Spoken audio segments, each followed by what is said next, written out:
जय हिंद फ्रेंड्स। भारतीय राज्य व्यवस्था की सीरीज हम लोगों की चल रही थी और उसी सीरीज में जो लास्ट टॉपिक कल हमने देखा वो देखा था कि केंद्र राज्य संबंध में विभिन्न आयोगों ने जो अनुशंसाएं की थी उनमें जो सबसे महत्वपूर्ण अनुशंसा थी वो थी सरकारिया आयोग की। आर एस सरकारिया 1983 में आयोग का गठन हुआ और फिर जाकर के 1988 में रिकमेंडेशन आ गई और इसी के तहत 1990 में एक अंतर्राज्यीय परिषद का गठन हुआ। आर्टिकल 263 राज्यपाल के बारे में और जो तनाव के बिंदु थे उनके बारे में क्या क्या रिकमेंडेशन थी, कौन कौन से तनाव के बिंदु थे। ये टॉपिक आपका इंपॉर्टेंट है मेंस के लिए भी और प्री के लिए भी, तो ये चीज़ें ज़रा ध्यान से देखिए। आज हम उसी से आगे बढ़ते हैं कि आज का जो हमारा टॉपिक है, मैंने आपको कल बताया था कि सरकारिया आयोग के बाद 1990 में जब उनकी रिकमेंडेशन मानी गई, अंतर्राज्यीय परिषद का गठन हुआ, तो उसके बाद एलपीजी सुधार आए, उदारीकरण का दौर आया। 1991 में भारतीय अर्थव्यवस्था बाकी वर्ल्ड की अर्थव्यवस्था के लिए खुली, बाकी देशों के लिए खुली, और उसकी वजह से क्या हुआ कि सेंटर स्टेट रिलेशन में चेंजेस आए। जब परिदृश्य चेंज हुआ तो स्वाभाविक सी बात है कि संबंधों को फिर से डिफाइन करना जरूरी था, और अगर जरूरी है तो इसलिए जो है अप्रैल 2007 में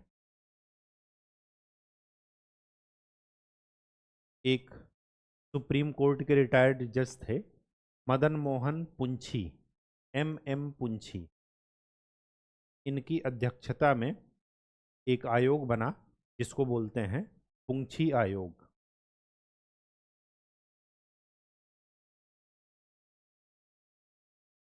इन्होंने जो रिपोर्ट दी वो दी अप्रैल 2010 में। ठीक, कुछ मुद्दों पर ये रिपोर्ट सरकारी आयोग की रिपोर्ट से सहमति थी और कुछ मुद्दों पर क्या था, अलग राय थी उनकी। ठीक, तो पहले ये देख लेते हैं क्या क्या मुद्दे इनको दिए गए थे। मुद्दे जो टकराव के संभावित बिंदु थे वही थे लगभग, लेकिन इनके उसमें कुछ विशेष तौर पर कुछ सब्जेक्ट लिखे गए थे जो कि इनसे पूछा गया था और आयोग को वो दिया गया था उन विषयों पर रिकमेंडेशन देने के लिए, सिफारिशें देने के लिए।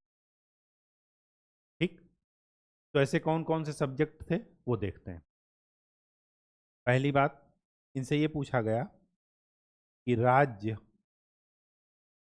के संदर्भ में केंद्र की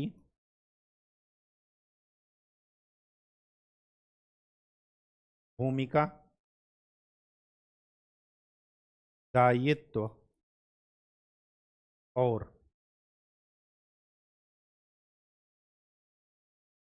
कार्यक्षेत्र कैसा हो। ये लाइन हर एक पॉइंट में लिखी जाएगी। अब ऐसे कौन कौन से राज्यों के बारे में केंद्र की भूमिका के बारे में चर्चा की गई थी, दायित्व के बारे में चर्चा की गई थी और केंद्र की कार्यक्षेत्र के बारे में चर्चा की गई। कौन कौन से राज्य हैं? पहला, ऐसे राज्य जिनमें लंबे समय तक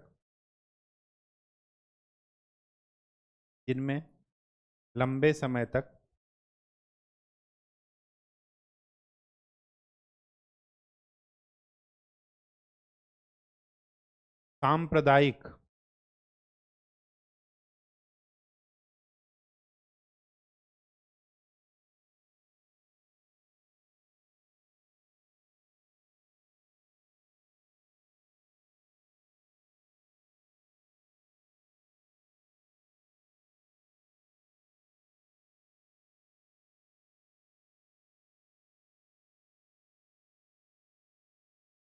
सांप्रदायिक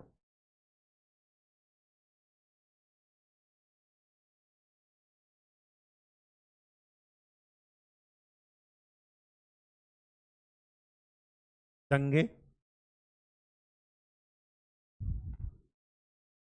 जातीय हिंसा, ये सब हो चल रही हो, तो उस राज्य के लिए विशेष तौर पर ये मांगा गया था कि वो ऐसे राज्य में केंद्र की क्या भूमिका हो, केंद्र का क्या दायित्व हो ऐसे राज्यों के प्रति, और ऐसी परिस्थिति में केंद्र का कार्य क्षेत्र क्या हो उस राज्य में। ठीक, क्यों? क्योंकि अगर अर्धसैनिक बल भेजते हैं तब भी दिक्कत, राष्ट्रपति शासन लगा रहे हैं तब भी दिक्कत बार बार आ रही है। ठीक, तो ये पहला पॉइंट था। दूसरा पॉइंट क्या था?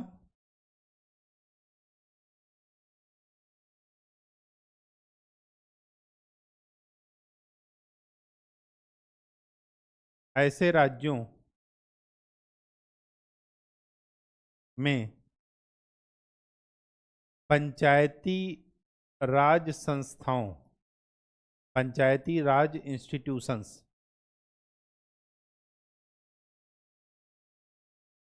की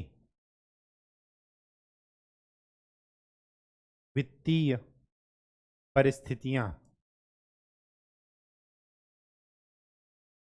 में सुधार, मतलब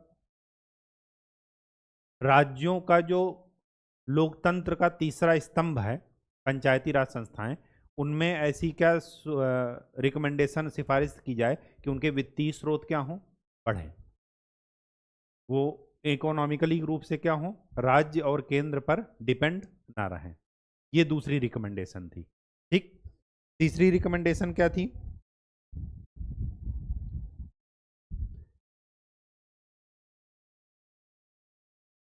कि राज्यों के संदर्भ में जब नियोजन, नियोजन का मतलब प्लानिंग एंड, और बड़ी परियोजनाएं लागू की जाएं। बड़ी परियोजनाएं का मतलब जिनका 10-15 साल, 15-20 साल में जो तैयार हो रही हूँ, जैसे कोई डैम बन रहा हो, डैम 1-2 साल में तैयार नहीं होगा। नदी घाटी जोड़ो परियोजना जो हो रही है कि नदियों को जोड़ने का काम, तो उसमें क्या हो रहा है, लॉन्ग टर्म में ये सब प्रोसेस है। तो जिन राज्यों का हित ऐसी घटनाओं से, ऐसी परियोजनाओं से जुड़ता है, तो उन राज्यों के प्रति केंद्र की क्या भूमिका हो, क्या दायित्व हो, और क्या कार्य क्षेत्र हो, इसके बारे में इनसे रिकमेंडेशन मांगी गई थी। ठीक,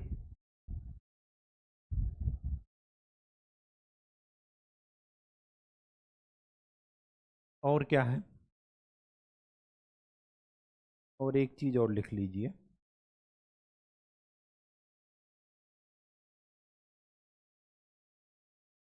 पिछड़े राज्यों जो विकास का स्तर एक डिजायर्ड लेवल तक नहीं पहुंचा सके, पिछड़े राज्यों, और खास करके जो शेड्यूल 6 अनुसूची 6 के राज्य हैं वो भी शामिल हैं इसमें। अनुसूची 6 में 4 राज्य हैं, असम, मेघालय, त्रिपुरा, मिजोरम। ठीक, पिछड़े राज्यों के संदर्भ में क्या परिस्थिति हो। ठीक है, पांचवा, ये जो उत्पाद गर्ज से अलग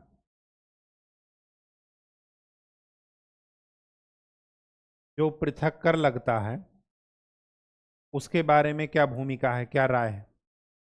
सरचार्ज और सेस के बारे में आर्टिकल 355 के तहत केंद्र का दायित्व है कि राज्यों की रक्षा करे, आंतरिक और बाह्य दोनों तत्वों से।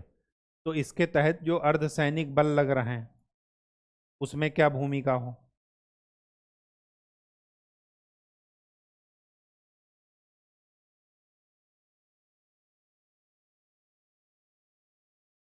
तो ये ऐसी कुछ रिकमेंडेशन पूछी गई हैं।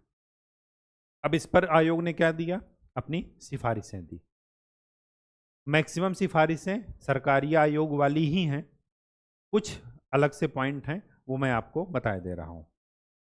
कौन कौन से पॉइंट हैं? पहला पॉइंट,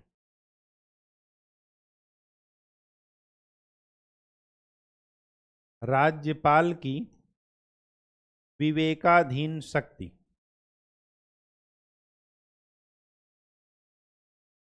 ये विवेकाधीन शक्ति कहां पर है?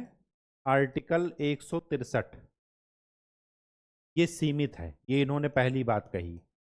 राज्यपाल को हमेशा मंत्रिपरिषद की सलाह से ही कार्य करना है। विवेकाधीन शक्ति उनकी बहुत ही सीमित है और बहुत ही सीमित परिस्थितियों में उसको वो अप्लाई करेंगे।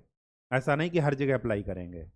कौन सी वो सीमित परिस्थितियां हैं? जैसे किसी भी प्राप्त दल को बहुमत नहीं मिला जो डिजायर्ड मिलना चाहिए सरकार बनाने के लिए, तो उस समय राज्यपाल को तुरंत राष्ट्रपति शासन नहीं लगाना है, पहले दलों से बातचीत करनी है। हो सकता है कुछ दल मिला करके एक बात पर सहमत हों और कहें कि हम सरकार बनाएं। जब सारे रास्ते फेल हो जाएं, तब जाकर के त्रिशंकु विधानसभा होने की स्थिति में राष्ट्रपति शासन आप लगा सकते हैं या दोबारा चुनाव करा सकते हैं। वो एकदम राष्ट्रपति शासन का मतलब क्या है? लास्ट ऑप्शन होगा, ठीक, तुरंत ही नहीं। तो पहला इन्होंने ये कहा कि आर्टिकल 163 के तहत जो गलत इंटरप्रिटेशन कर रहे हैं राज्यपाल लोग कि हमारी जो है विवेकाधीन शक्ति है, किसी विधेयक पर या मंत्रिपरिषद की सलाह मानने के लिए हम बाध्य नहीं हैं, तो ऐसा नहीं है। आज देखिए पुडुचेरी में ये किरण बेदी जी हैं राज्यपाल, आए दिन टकराव चल रहा है। ठीक वैसे ही जैसे दिल्ली में, दिल्ली और पुडुचेरी दो ही क्या हैं ऐसे केंद्र शासित प्रदेश हैं जहां पर विधानसभा है। ठीक, उसके बाद क्या है, अभी तो हाल फिलहाल में जम्मू कश्मीर भी बन गया है जिसमें विधानसभा है। और उसके बाद क्या है, केरल में देखिए, केरल में जो राज्यपाल हैं उनसे सरकार का टकराव हो रहा। राष्ट्रपति वो सुप्रीम कोर्ट में मामला गया कि हमें राज्यपाल चाहिए ही नहीं। ठीक है, तो ये सारी चीज़ें क्या हैं, आज के उस पर सिर्फ और सिर्फ विवेकाधीन शक्ति के कारण टकराव हो रहा है। तो इन्होंने क्या कहा कि राज्यपाल की विवेकाधीन शक्ति बहुत ही सीमित है और बहुत ही सीमित परिस्थितियों में ही उसको क्या करना है, अप्लाई करना है। दूसरा, राष्ट्रपति और राज्यपाल जो भी विधेयक आरक्षित करेंगे उसके लिए टाइम लिमिट क्या है, 6 महीने इन्होंने कहा है। राष्ट्रपति और राज्यपाल राज्य के किसी विधेयक को अगर अपने पास रखते हैं तो उसके लिए टाइम लिमिट क्या दिया है इन्होंने, 6 महीने। 6 महीने से ज़्यादा नहीं रख सकते, वो भी लिखित कारण बताने के बाद। ठीक, अदरवाइज उनको उस पर डिसीजन लेना पड़ेगा या उनको वापस करना पड़ेगा। तीसरी बात, तीसरी बात ये कहा जा रहा है कि अगर राज्यपाल को ये लगता है कि जिस राज्य मंत्री के खिलाफ जांच बैठनी जरूरी है और मुख्यमंत्री उसके खिलाफ अनुमति नहीं दे रहे हैं कि जांच आयोग का गठन किया जाए, तब राज्यपाल क्या कर सकता है, जांच आयोग का गठन अपने विवेक अनुसार कर सकता है। लेकिन उसको ये पता होना चाहिए कि ये मुख्यमंत्री का निर्णय पूर्वाग्रह से ग्रसित है। अगर पूर्वाग्रह से ग्रसित नहीं है तो राज्यपाल क्या कर सकता है, मुख्यमंत्री की सलाह मानेगा मानेगा। ठीक, तो ये तीसरा पॉइंट लिख लीजिए कि किसी राज्य मंत्री के खिलाफ जांच आयोग का गठन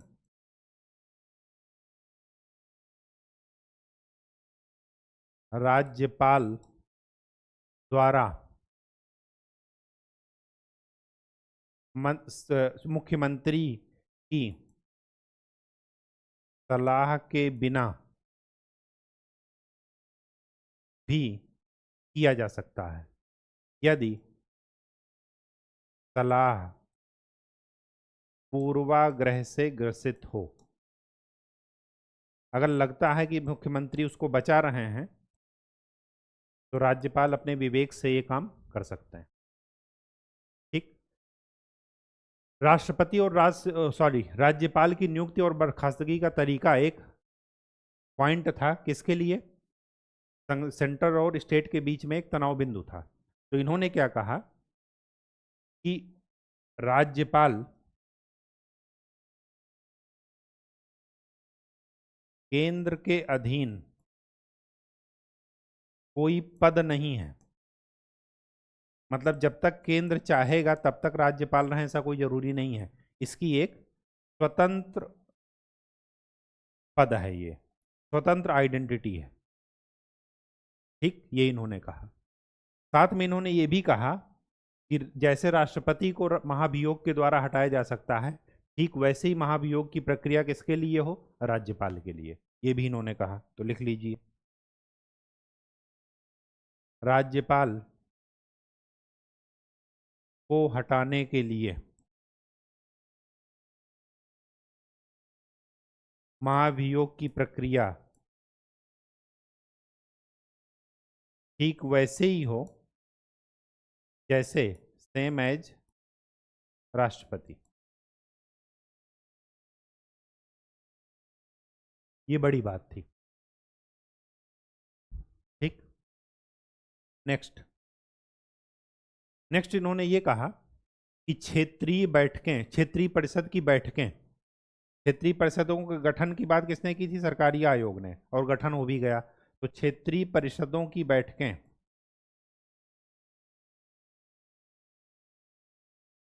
ये वर्ष में मिनिमम 2 बार होनी चाहिए।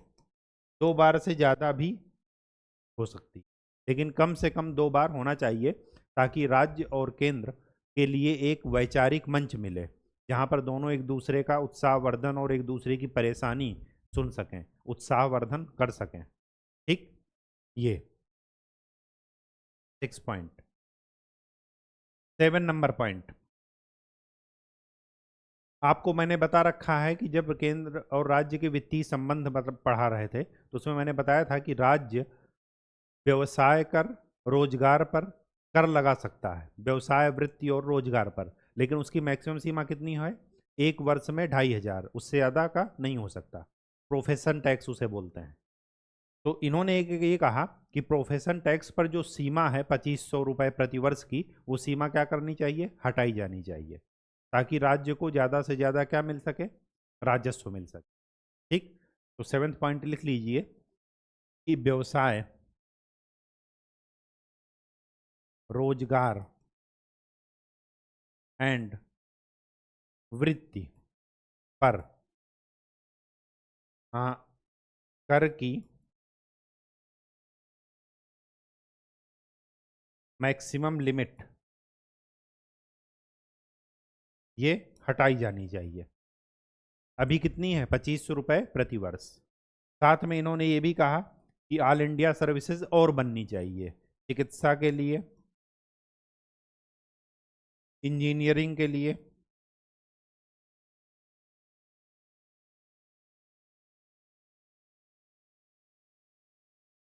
जुडिशियरी के लिए,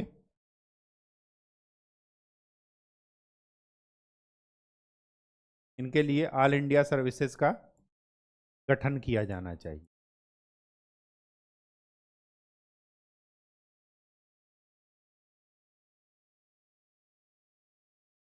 ठीक, नेक्स्ट,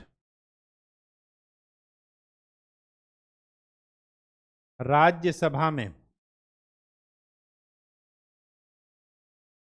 सभी राज्यों को बराबर सीटें। अभी क्या है, सीटों का बंटवारा जनसंख्या के आधार पर है। तो गोवा की जनसंख्या अगर कम है तो उसके लिए कम सीट है, सिक्किम की कम है तो सिक्किम के लिए कम सीटें हैं। और जबकि अमेरिका में नहीं है, मैंने आपको बता रखा है वर्ल्ड हिस्ट्री पढ़ाते समय, या यहाँ पर भी बता रखा है पॉलिटी पढ़ाते समय, कि अमेरिका में जो उच्च सदन है सीनेट, उसमें क्या है कि हर एक राज्य के 2 मेंबर हैं, चाहे राज्य छोटा हो और चाहे बड़ा। ठीक, बात समझ में आ गई। तो ठीक वैसे ही यहाँ पर कहा गया है कि राज्यसभा में सभी राज्यों को समान सीटें दी जाएं। उससे क्या होगा कि राज्यों के बीच आपस में जो असमानता है, जो केंद्र के स्तर पर हो रही है, वो ना रहे। छोटे राज्य अपने को बड़े राज्यों के और केंद्र के उसमें आशीर्वाद पर पलते हुए ना दिखें। ठीक, नेक्स्ट पॉइंट,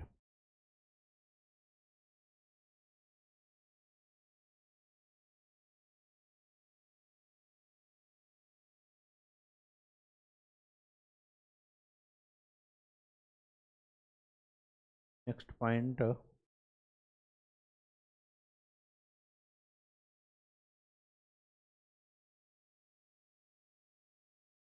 क्या हो सकता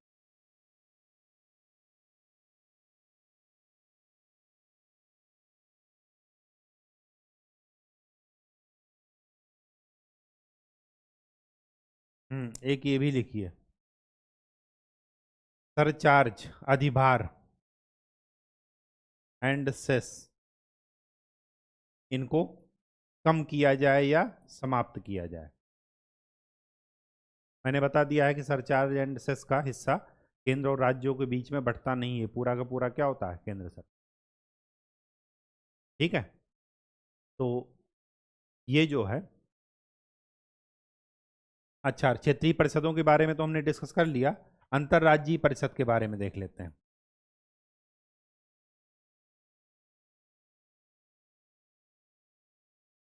अंतर्राज्यीय परिषद की बैठक मिनिमम 3 बार क्वार्टरली हो, साल में। ठीक, और एक और लिख लीजिएगा, आर्टिकल 307। आर्टिकल 307 किससे संबंधित है? अंतर्राज्यीय व्यापार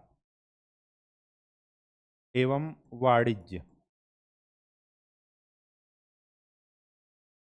तो इसके तहत क्या हो, एक आयोग बनाया जाए जो कि उससे संबंधित समस्याएं सुने। ठीक है, और एक चीज और मैं आपको बता दूं, इसी में एक पॉइंट लिख लीजिएगा। जैसे कभी कभार होता है कि कोई भारत की आंतरिक सुरक्षा से संबंधित कोई अपराध होता है जो कि दो राज्यों के बीच में डिस्प्यूट का मामला बन जाता है, तो ऐसे उसमें क्या है, एक अंतर्राज्यीय अधिकरण की स्थापना की जाए, जो क्या हो, जो जिसने भी अगर भारत की एकता, अखंडता और संप्रभुता पर हमला किया है, तो राज्य जो है एक दूसरे पर आरोप प्रत्यारोप ना लगाएं। जब दो राज्यों के बीच का मैटर है तो उसको क्या है, वो अधिकरण जो है, ट्रिब्यूनल, वो सॉल्व करे। ठीक, तो यहां पर लिख लीजिएगा,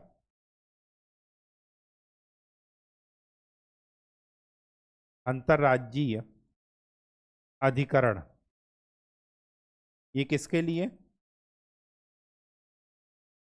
दो राज्यों के बीच कानूनी टकराव की स्थिति में जिसके पास क्या हो, अंतर्राज्यीय अपराध के विरुद्ध मामले या शख्स को सजा देने का बात हो, तो इस मामले की सुनवाई कहाँ होनी चाहिए, अंतर्राज्यीय अधिकरण में। और एक लास्ट बात और लिख लीजिएगा, जो गौड़ खनिज होते हैं, गौड़ खनिज का मतलब क्या है, जैसे रेत हो गया, उसको किसके अधिकार क्षेत्र में है, राज्य के। और जो मुख्य खनिज हैं वो किसके अधिकार क्षेत्र में है, केंद्र के। अब केंद्र अलग से तो कहीं से जमीन है नहीं, जमीन तो राज्य की ही है। तो जो मुख्य खनिज होते हैं जिन पर केंद्र रॉयल्टी तय करता है, तो उसका कुछ पार्ट किसको मिलता है, राज्य को। क्यों? क्योंकि उनकी जमीन पर वो खनिज है। अब क्या है कि उसकी जो रॉयल्टी दरें हैं खनिजों की, वो हर 2 वर्ष में या 3 वर्ष में क्या होनी चाहिए, रिव्यू होनी चाहिए। तो यहाँ पर लिख लीजिएगा, हाँ, खनिजों की रॉयल्टी दर, ये क्या हो, मिनिमम 3 वर्ष में, कम से कम 3 वर्ष में रिव्यू हो जाए उसका, जो भी घटाना बढ़ाना हो वो बढ़ जाए।